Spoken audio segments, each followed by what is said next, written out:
राजधानी लखनऊ में आया है, मैं इस अवसर पर उत्तर प्रदेश सरकार और उत्तर प्रदेश की 25 करोड़ जनता की ओर से आप सबका हृदय से अभिनंदन करता हूं, स्वागत करता हूं।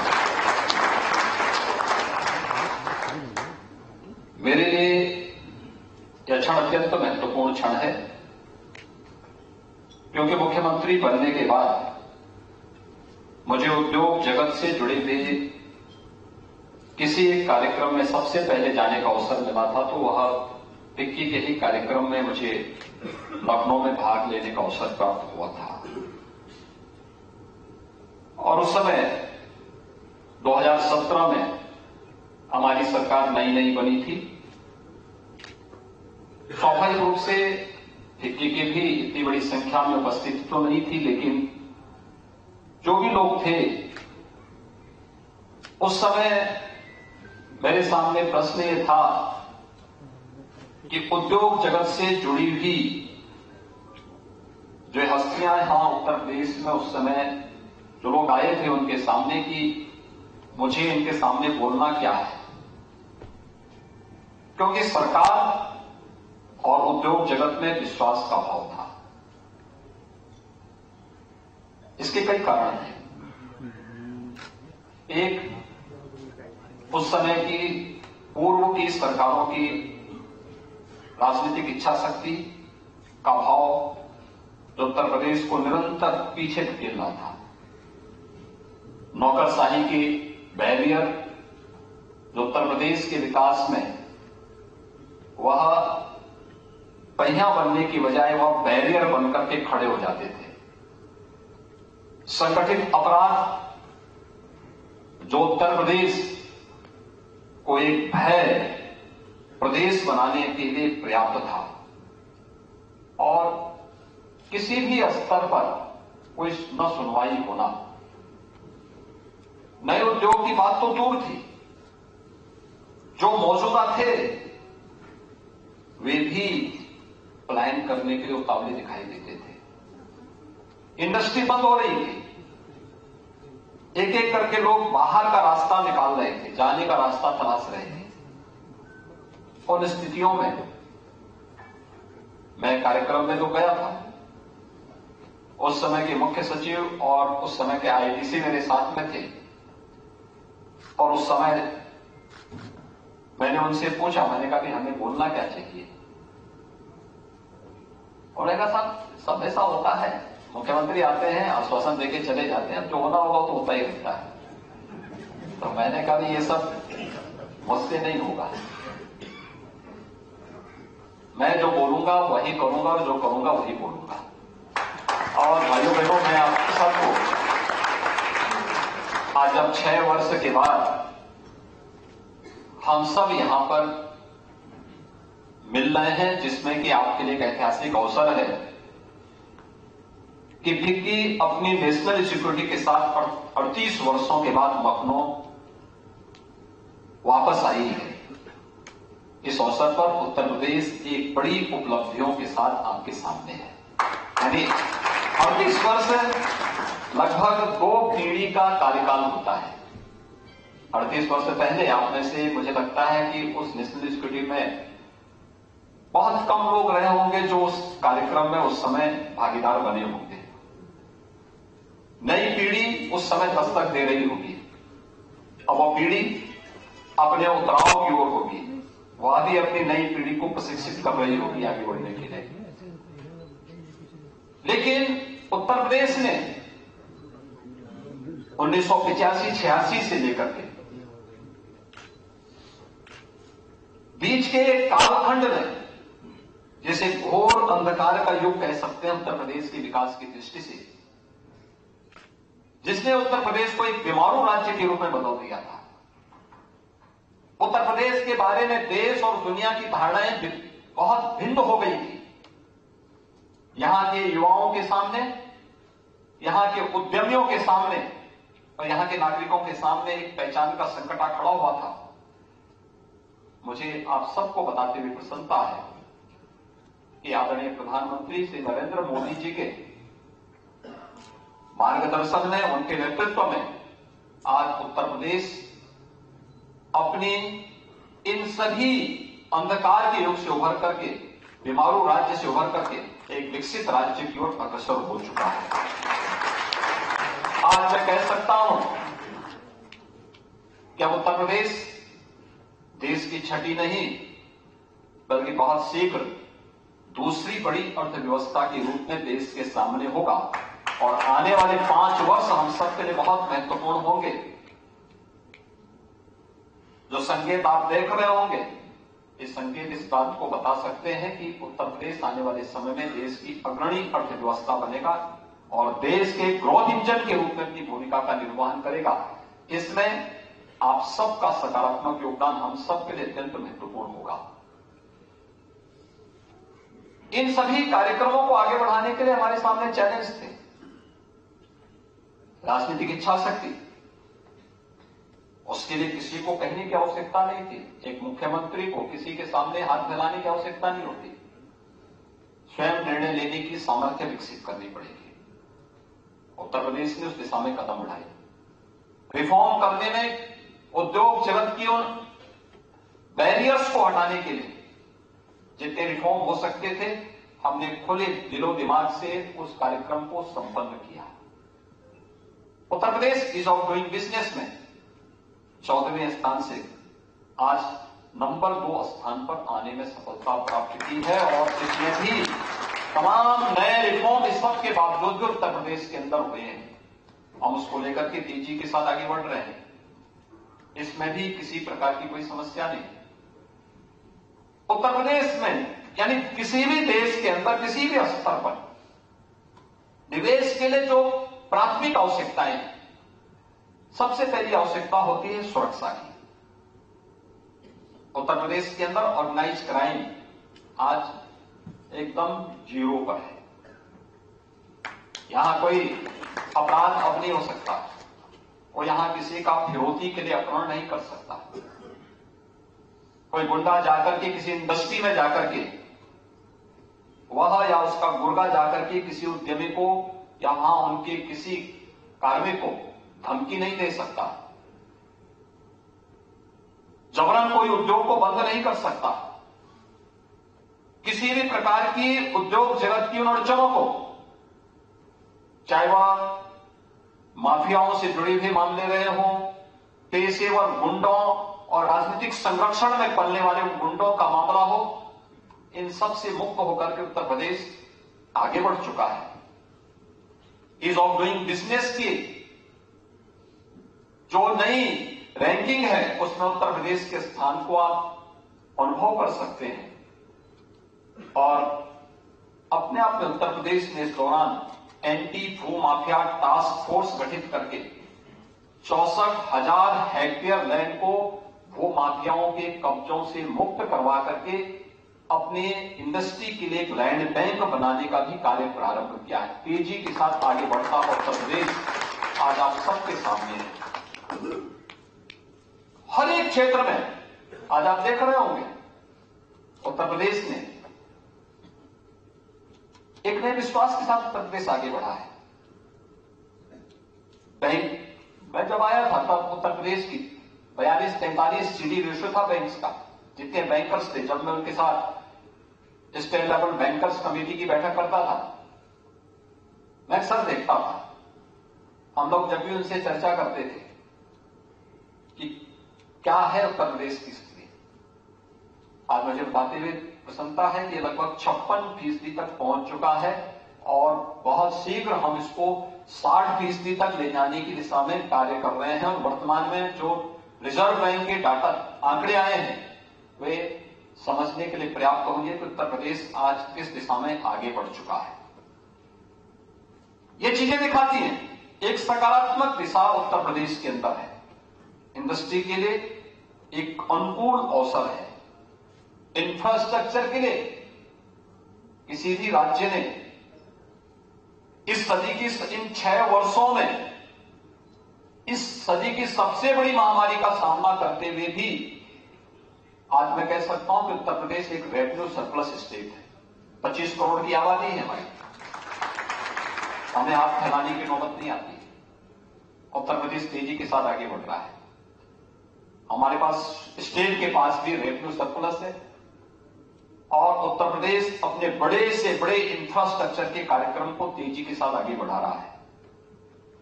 उत्तर प्रदेश के अंदर हमारा जो पश्चिमी क्षेत्र था उनके पास अपना एक इंफ्रास्ट्रक्चर था, लेकिन पूर्वी उत्तर प्रदेश और बुंदेलखंड इन सबसे वंचित था। आज पूर्वी उत्तर प्रदेश के अंदर आप जाइए, आपको पूर्वांचल एक्सप्रेसवे पूर्वी उत्तर प्रदेश के बीच से उसकी स्पाइनल कॉलम बनकर के पूरी मजबूती के साथ विकास की एक नई आहट को उस क्षेत्र के लिए आमंत्रित कर रहा है। इसमें विकसित हो रहे नए औद्योगिक क्लस्टर एक नई आभा के साथ नए उत्तर प्रदेश का दर्शन हम सबको कराते हैं। बुंदेलखंड एक्सप्रेसवे कोई सोचता नहीं था बुंदेलखंड के बारे में। मुझे याद है 2017 में जब सरकार बनी थी, उससे पहले 2016 में बुंदेलखंड के लिए भारत सरकार को टैंकर से पानी भेजने पड़े थे। और भाइयों बहनों, आज मुझे बताते हुए प्रसन्नता है कि बुंदेलखंड के हर घर में हमने नल से पानी पहुंचा दिया है। हर घर में बुंदेलखंड के अंदर बुंदेलखंड एक्सप्रेसवे बिछा दी गई है और बुंदेलखंड के अंदर डिफेंस मैन्युफैक्चरिंग कॉरिडोर का भी 2 महत्वपूर्ण नोड स्थापित हो रहे हैं, एक झांसी में और एक चित्रकूट में।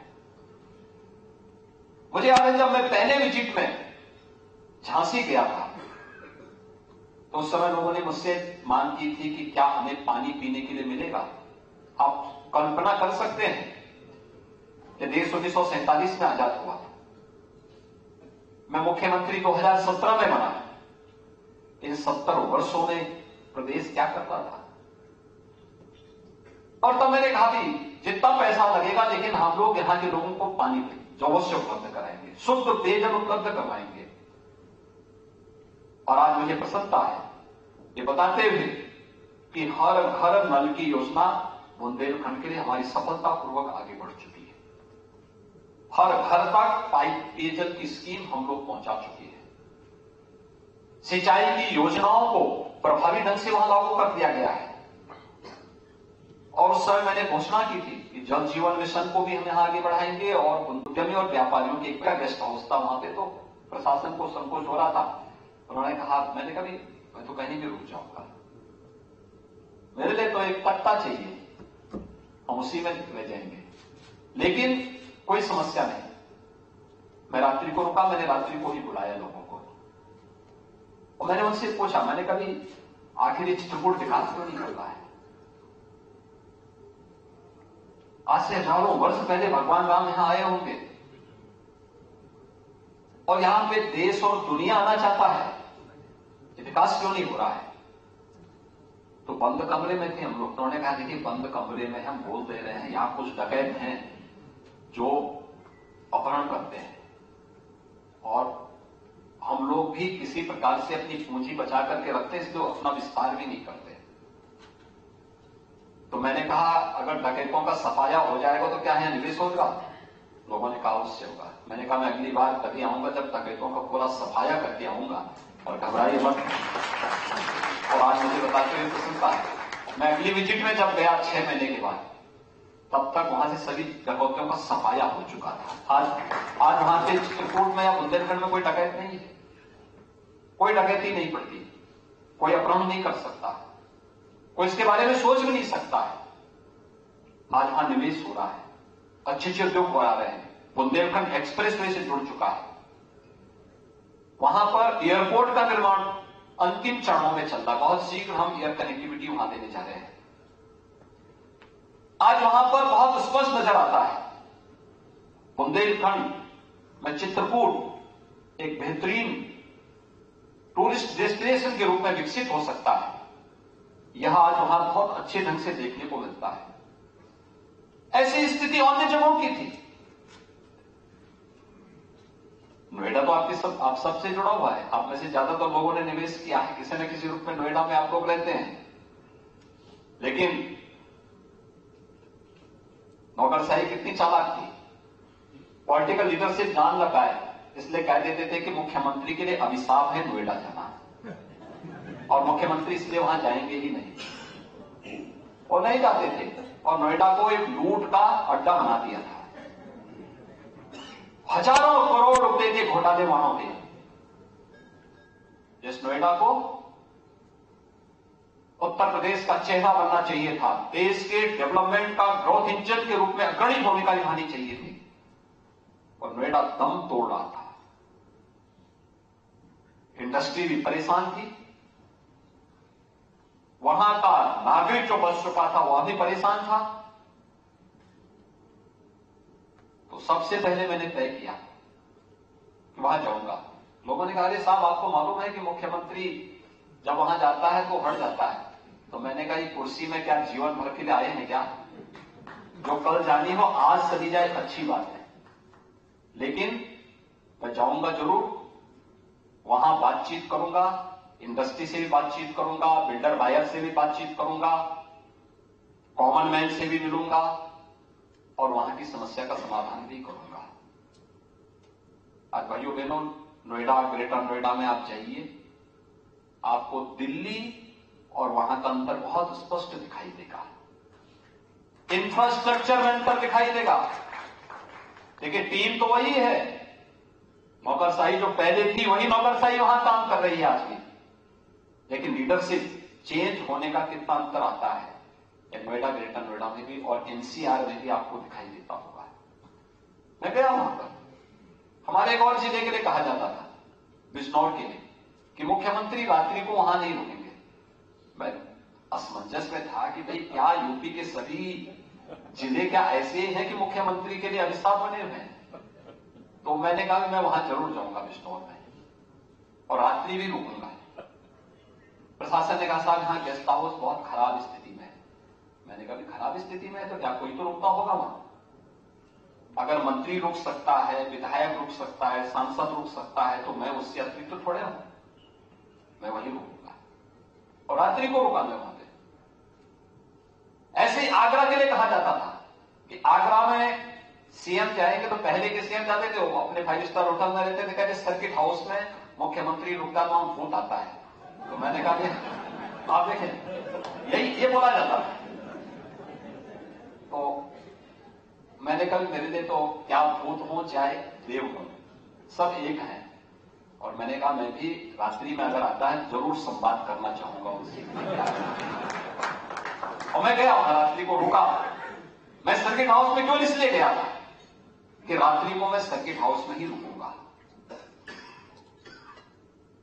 मैं 10 बजे तक, 11 बजे तक देखता रहा, खुद आएगा तब आएगा, लेकिन आया नहीं। उसके बाद मुझे नींद आई, सुबह 4 बजे मेरी नींद खुली।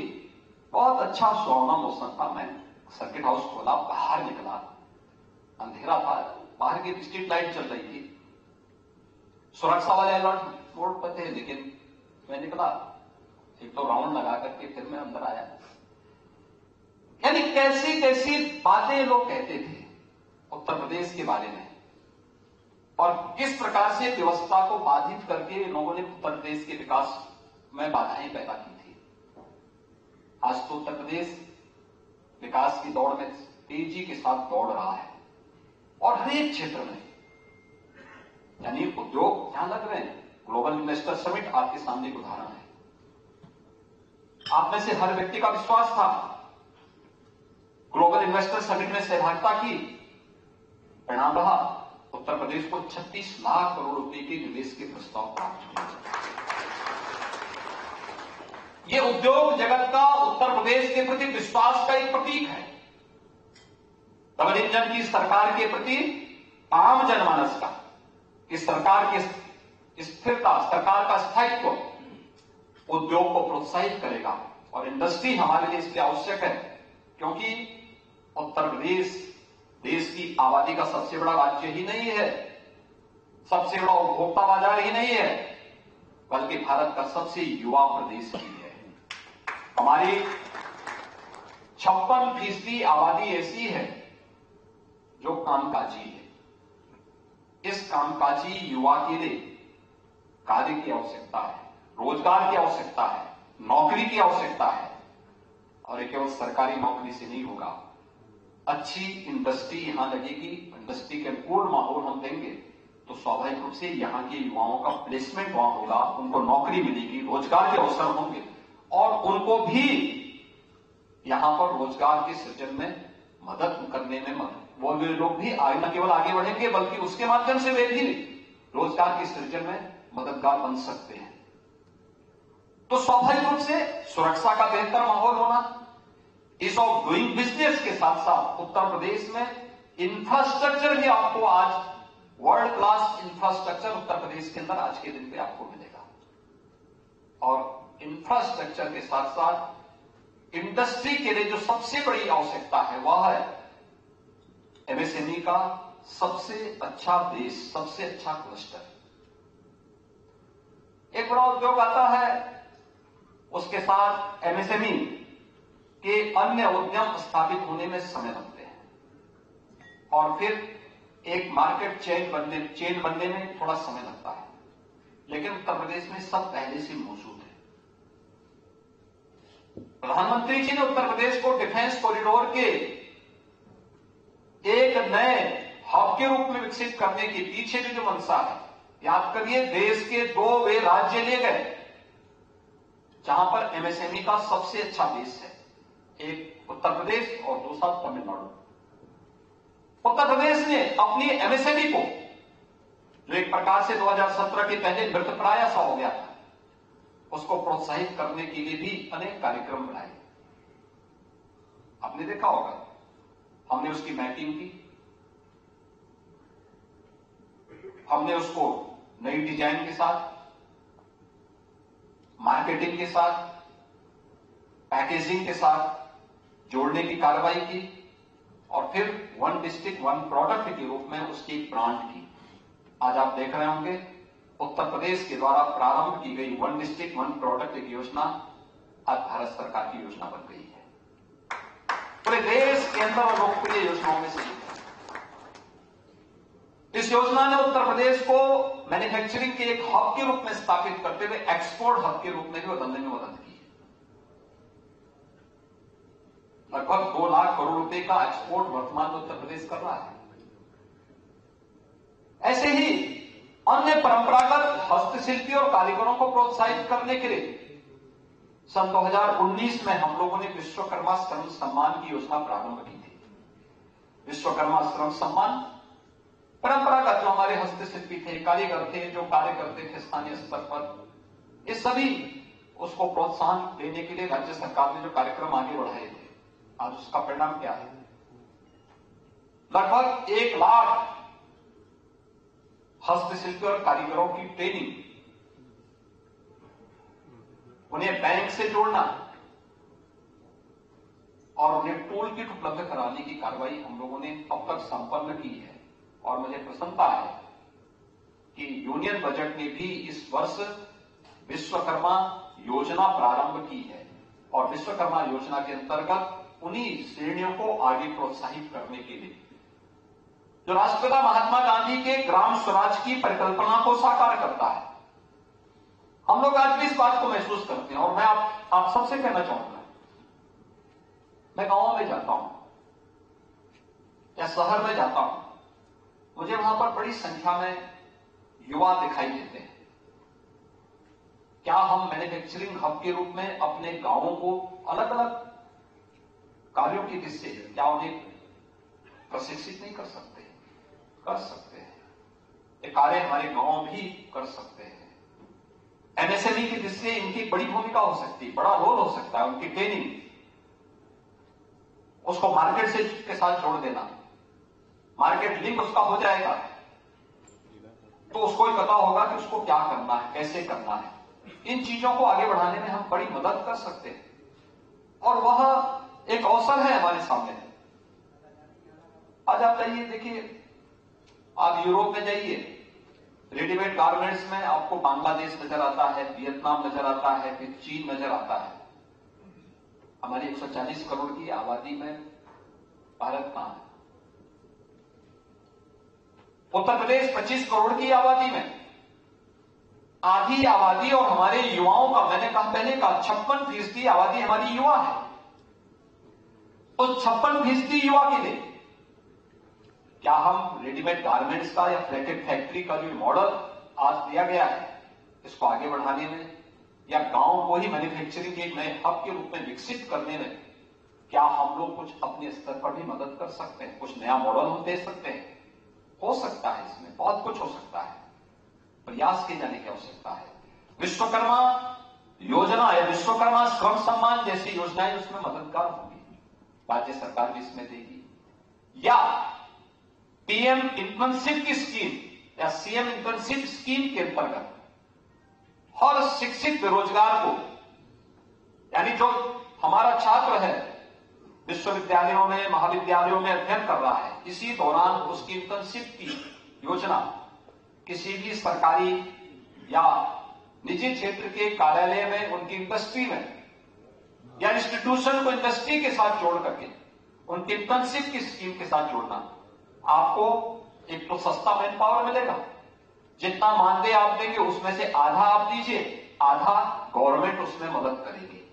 1 वर्ष का उनका इंटर्नशिप होगा, 1 वर्ष के कार्यक्रम का एक सर्टिफिकेट देकर के आप उसको भेजेंगे, आपका उसको के प्रति एक सकारात्मक रुख रहेगा।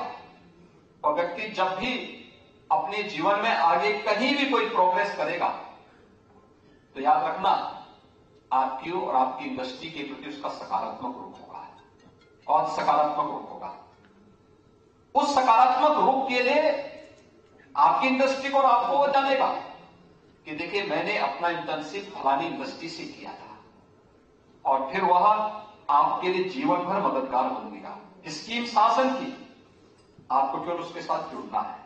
इस कार्यक्रम को आगे बढ़ाने में आपको भी बहुत मदद मिल सकती है। इस कार्यक्रम को हम तेजी के साथ आगे बढ़ा रहे हैं। इस वर्ष हमने सीएम इंटर्नशिप स्कीम में 7 लाख युवाओं को जोड़ने का एक लक्ष्य रखा, 7.5 लाख युवाओं को जोड़ने का एक लक्ष्य रखा है।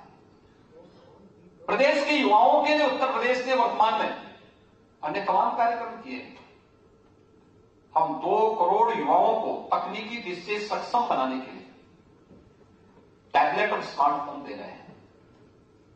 अब तक 20 लाख युवाओं तक हम पहुंचा चुके हैं। इस वर्ष 25 लाख युवाओं को हम लोग इस वित्तीय वर्ष में उपलब्ध कराने जा रहे हैं। इंडस्ट्री को इन शिक्षित नौजवानों की सेवाएं लेनी चाहिए, क्या आपके लिए बहुत उपयोगी हो सकते हैं। इंडस्ट्री के कार्यक्रम को आगे बढ़ा सकते हैं। और मैंने देखा है अक्सर कि हम लोग ने जैसे इस समय हमारी 2 स्कीम चल रही है सीएम फेलोशिप की। एक इंडस्ट्री के लिए हम लोगों ने 100 यूथ को अलग अलग इंडस्ट्री के साथ जोड़ा है, जो आपकी किसी भी समस्या का समाधान स्वयं करने में सक्षम है। वे आपके साथ मिलकर के राज्य सरकार की ईज ऑफ डूइंग बिजनेस के कार्यक्रम को या प्रदेश सरकार के निवेश मित्र पोर्टल के कार्यक्रम को सफलतापूर्वक क्रियान्वयन करने में मददगार करेंगे। और दूसरा है प्रदेश के अंदर 100 यूथ को हम लोगों ने 100 एस्पिरेशनल विकास खंड के लिए तैनात किया है, जो वे उस विकास खंड के अंदर जाकर के वहां के डेवलपमेंट में अपना योगदान दे रहे हैं। मैंने इस बात के लिए कहा है कि ये यूथ जब 3 वर्ष का अपना इंटर्नशिप का फेलोशिप का पूरा कार्यक्रम संपन्न करेंगे तो 3 वर्ष के बाद इनको सरकारी नौकरी में एज में हम रिलैक्सेशन देंगे और सरकारी नौकरी में भी इनके लिए वेटेज उपलब्ध करवाएंगे, जिससे इनका समायोजन हो सके। जो ट्रेंड यूथ होंगे उनके लिए हम लोगों ने लक्ष्य रखा, वे अपनी थीसिस भी इस दौरान लिखें, अपना शोध पत्र भी इस दौरान लिखें, क्या चैलेंजेस हैं इस फील्ड में, क्यों ये विकास खंड पिछड़ गया था, क्यों हमारा ईज ऑफ डूइंग बिजनेस पहले पिछड़ा था, कौन से कारण थे जिसमें आपने तेजी की और ये आगे बढ़ता हुआ दिखाई दिया है। ये बहुत सारे कारण हैं जिसमें इंडस्ट्री मददगार हो सकती है और युवाओं को आगे बढ़ने के लिए एक मंच उपलब्ध करा सकता है, एक प्लेटफॉर्म उपलब्ध करवा सकता है। उत्तर प्रदेश ने पिछले 6 वर्ष के अंदर आपने देखा होगा इंफ्रास्ट्रक्चर में जो जोरदार प्रगति की है। गंगा एक्सप्रेसवे दिल्ली के कोने से यानी मेरठ और गाजियाबाद के बीच से प्रयागराज तक जोड़ रही है। अगर आज के दिन पे कोई मेरठ से मौजूदा व्यवस्था में आना चाहेगा प्रयागराज के लिए तो उसको कम से कम 16-17 घंटे लगेंगे। लेकिन गंगा एक्सप्रेस वे बनने के बाद ये दूरी मात्र 6 घंटे में पूरी की जा सकती है मेरठ से प्रयागराज में। इसके साथ ही हम इसके साथ औद्योगिक क्लस्टर भी अलग अलग स्थानों पर विकसित करने जा रहे हैं। उत्तर प्रदेश ने अपने इस वर्ष के बजट में 2 औद्योगिक परिक्षेत्र विकसित करने की व्यवस्था की है, एक बुंदेलखंड में, एक पूर्वी उत्तर प्रदेश में। बुंदेलखंड में नोएडा, ग्रेटर नोएडा जी की तर्ज पर झांसी और कानपुर के बीच में बुंदेलखंड एक्सप्रेसवे और कानपुर झांसी नेशनल हाईवे के साथ जुड़ करके वहां पर लगभग 38,000 हेक्टेयर लैंड में हम एक नया औद्योगिक परिक्षेत्र का विकास करने जा रहे हैं। और ये मुझे लगता है कि एक नया केंद्र होगा जो नोएडा की तर्ज पर विकसित होकर के उत्तर प्रदेश में निवेश के एक बेहतरीन गंतव्य के रूप में उत्तर प्रदेश को आगे बढ़ाने में मदद करेगी, क्योंकि वहां पर हम लोग एक एयरपोर्ट भी देने जा रहे हैं। यानी उसकी बेहतर कनेक्टिविटी, रोड कनेक्टिविटी तो है ही, एक्सप्रेस हाईवे के साथ जुड़ी हुई है। दिल्ली आगरा, आगरा लखनऊ एक्सप्रेस वे के साथ ही वह बुंदेलखंड एक्सप्रेस वे के साथ जुड़ा हुआ है। दूसरा, कानपुर और झांसी के बीच में पड़ेगा, पर्याप्त मात्रा में लैंड हमारे पास वहां पर। और दूसरा हम विकसित करने जा रहे हैं गोरखपुर और गोरखपुर में। इन दोनों पर युद्ध स्तर पर हमारा कार्य आगे बढ़ चुका है। प्रदेश के अंदर एयर कनेक्टिविटी आपने देखी होगी, 2017 में हमारे 2 एयरपोर्ट ही पूरी तरह क्रियाशील थे, लखनऊ और वाराणसी। गोरखपुर आंशिक रूप से था, कभी सप्ताह में एक फ्लाइट आ जाती थी और कभी बंद हो जाती थी। आज गोरखपुर से 14 फ्लाइट चल रही है, ऐसे ही प्रयागराज से भी चल रही है। 9 एयरपोर्ट इस समय वर्तमान में उत्तर प्रदेश के अंदर पूरी तरह क्रियाशील हो चुके हैं। 12 एयरपोर्ट पे वर्तमान में कार्य चल रहा है। 12 में से 5 एयरपोर्ट ऐसे हैं जिनके साथ एयरपोर्ट अथॉरिटी ने एमओयू कर लिया है, जिसमें हमने उनको इस एयरपोर्ट बना करके सौंप दिए हैं और हम कह रहे हैं कि आप इसमें वायु सेवा प्रारंभ करिए। वे बहुत शीघ्र प्रारंभ होने जा रहे हैं। शेष अन्य एयरपोर्ट को हम बहुत शीघ्र बना करके वहां पे भी एयर कनेक्टिविटी के साथ उसको जोड़ने की कार्रवाई कर रहे हैं। 3 इंटरनेशनल एयरपोर्ट वर्तमान में हमारे क्रियाशील हैं और इस वर्ष के अंत तक, इस वित्तीय वर्ष के अंत तक, यानी अयोध्या एयरपोर्ट तो इस अगले 3 महीने के अंदर हम उसको क्रियाशील कर देंगे। जेवर एयरपोर्ट इस वित्तीय वर्ष के अंत तक उसे भी हम क्रियाशील कर देंगे। यानी 5 इंटरनेशनल एयरपोर्ट के साथ उत्तर प्रदेश देश के अग्रणी राज्यों में होगा।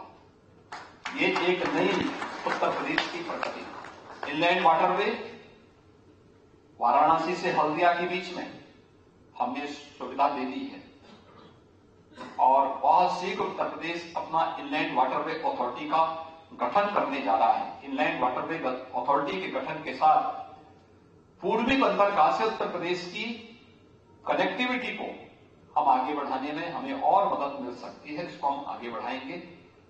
आज के इस अवसर पर जब फिक्की अपना यहां पर रिस्क स्कूटी कर रहा है, मैं आप इंडस्ट्री से जुड़े हुए आप सभी मित्रों से इस बारे में कहूंगा कि उत्तर प्रदेश इंडस्ट्री के लिए एक बेहतरीन गंतव्य को आगे बढ़ाने में मदद करेगा। न केवल औद्योगिक दृष्टि से बल्कि टूरिज्म में भी पिछले 6 वर्षों में आपने उत्तर प्रदेश की छलांग को देखा होगा। 30 करोड़ पर्यटक और श्रद्धालु एक वर्ष में उत्तर प्रदेश में आए हैं और मान कर सकते हैं उत्तर प्रदेश की आबादी 25 करोड़ है, लेकिन श्रद्धालु यहां एक वर्ष में 30 करोड़ आए हैं। 10 वर्ष 30 करोड़ आए हैं। और अभी जनवरी में जब अयोध्या में श्री राम जन्मभूमि भगवान राम का भव्य मंदिर बनकर के तैयार होगा, प्रभु राम अपने 500 वर्षों के बाद अपने मंदिर में विराजमान होंगे, उत्तर प्रदेश के अंदर और अयोध्या में श्रद्धालु और टूरिस्ट के फुटफॉल की आप अनुमान कर सकते हैं क्या स्थिति रहेगी। अकेले वाराणसी में काशी विश्वनाथ धाम बनने के बाद 10 करोड़ टूरिस्ट वाराणसी आया है। अयोध्या में इससे कम श्रद्धालुओं की उम्मीद मत करिए, ये संख्या बढ़ेगी और उत्तर प्रदेश उसके लिए अपने आप को तैयार कर रहा है। आज उत्तर प्रदेश में हर कार्य बहुत सकारात्मक रूप से आगे बढ़ सकता है, बढ़ रहा है। और मैं आज के इस अवसर पर आप सबको इस बात के लिए आश्वस्त करता हूं कि आप अपने इस नेशनल एक्सक्यूटिव में उन सभी मुद्दों को भी देखें। इंडस्ट्री से जुड़ी हुई समस्या का समाधान करने के लिए हमारे मुख्य सचिव और आईटीसी की जो टीम है, ये बहुत सकारात्मक रूप से, बहुत पॉजिटिव तरीके से इंडस्ट्री से जुड़ी हुई हर समस्या का समाधान करने में सक्षम है और करेगी। में बाधक थी, हमने उसको रिफॉर्म के माध्यम से बाहर करने में कहीं कोई कोर कसर नहीं छोड़ी है। अब मैं इंडस्ट्री से भी इस बारे में अपील करूंगा, हम यूथ के बारे में सोचें, अधिक से अधिक यूथ को इंडस्ट्री में समायोजित करने के साथ सोचें। उनकी ट्रेनिंग, उनकी इंटर्नशिप की स्कीम, इंस्टीट्यूशन को इंडस्ट्री के साथ जोड़ने के कार्यक्रम को, पीएम इंटर्नशिप स्कीम या सीएम इंटर्नशिप स्कीम को उसके साथ जोड़ने की कार्रवाई, कैसे हम इस कार्यक्रम को आगे बढ़ा सकते हैं या अन्य और किस दिशा में हमें प्रयास करने हैं, जिससे आने वाले समय में उत्तर प्रदेश आदरणीय प्रधानमंत्री जी की मंशा के अनुरूप देश के डेवलपमेंट का एक ग्रोथ इंजन के रूप में अपनी भूमिका का निर्वहन करने में मदद कर सके। उत्तर प्रदेश की हमारी टीम इसके लिए पूरी तरह तैयार है और मैं इंडस्ट्री से जुड़े हुए आप सभी महानुभावों से भी चाहूंगा कि आप उत्तर प्रदेश की इस टीम के साथ मिलकर के इसे और आगे बढ़ाने में योगदान दे सकेंगे तो हमें प्रसन्नता होगी। मैं एक बार फिर से 38 वर्ष के बाद आपका नेशनल एक्सक्यूटिव उत्तर प्रदेश में हो रहा है, इसके लिए आप लोगों ने उत्तर प्रदेश को चुना है। मैं इसके लिए पांडा जी का और उनकी पूरी टीम का हृदय से धन्यवाद करता हूं और आप सबको एक बार फिर से हृदय से बधाई देता हूं, फिक्की के प्रति अपनी शुभकामनाएं देता हूं। धन्यवाद, जय हिंद। तो एफआईसीसीआई की कार्यकारिणी की बैठक में मुख्यमंत्री योगी आदित्यनाथ पहुंचे हुए थे। कार्यक्रम की शुरुआत हुई जहां पर तमाम देश भर के उद्योगपति भी शामिल होने के लिए पहुंचे। यूपी में निवेश का बेहतर माहौल बना है। पहले यूपी में संगठित अपराध होते थे, अपराधों पर लगाम लगाई गई है। साथ ही साथ जो उद्यमी हैं उनको निवेश के लिए बेहतर माहौल उत्तर प्रदेश में दिया जा रहा है।